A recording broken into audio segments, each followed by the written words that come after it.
Tuwing napupunta ako rito sa RR RDR Farm, RRDF Farm pala. Ang may-ari si Richard Reyes. Ay tuwang-tuwa ako na nakikita yung 23 years old. Ito si Rinsel, 23 years old na kanyang ginagatasan. Yung first 3 months ni Rinsel ay nag-a-average siya ng 10 liters a day. Yung first 3 months. Ngayon nasa going 7 months na siya, nag-a-average siya ng 6 liters. So itong dalawang kalabaw ni Richard, si Rinsel at saka si Gemma, ay isa sa mga matatanda at nagpapatunay na wala sa edad ang pag-aalaga ng gatasang kalabaw. Sa katunayan, itong si Rinsel ay 23 years old at 8 beses nang nanganganak sa kanila. So kuminsan inaabot siya ng mahigit 1 taon na siya ay kinukuhanan ng gatas. Sa matipid na pagpapakain ng kalabaw ni Richard, gamit lang ang mga 3 hanggang 5 kilo na soya araw-araw habang sila ay nakalinya bago gatasan, ay binibigyan ni Richard ng sapal ng taho.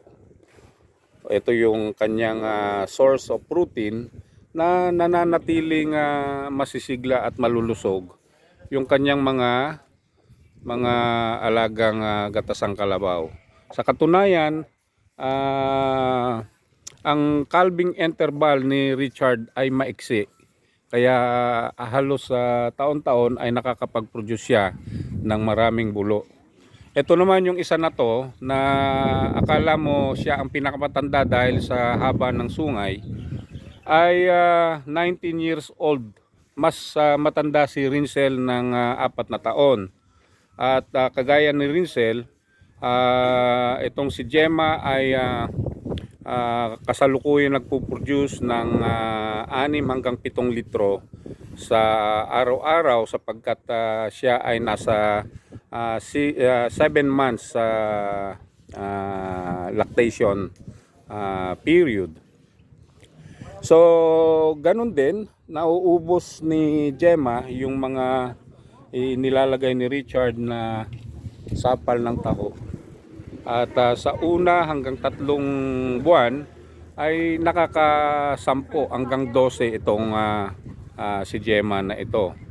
So patunay lamang ito na kapag pinagbuti mo ang nutrisyon, ang breeding, ang health program sa iyong farm, coupled with good management na madalas tinuturo ng Philippine Carabao Center, ay nagiging successful ang isang maggagatas. So yung nakita nyo ay yun yung bulugan na ginagamit ni Richard, yung mayroong nakasampa na tao. So ngayon natatapos na yung kanilang schedule ng paggagatas ngayong araw na ito, December 9, 2021. 10 pala, December 10, 2021.